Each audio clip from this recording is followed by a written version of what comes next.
How to clean Fridge Condenser.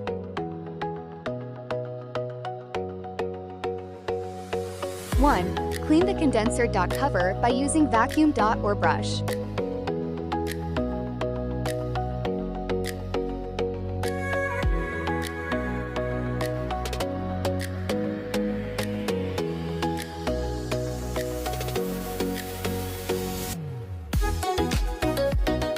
2. Open the condenser cover by using screwdriver. 3. Use a vacuum cleaner or soft brush to gently remove dust without damaging the inside components. Result after the maintenance. Thank you for watching.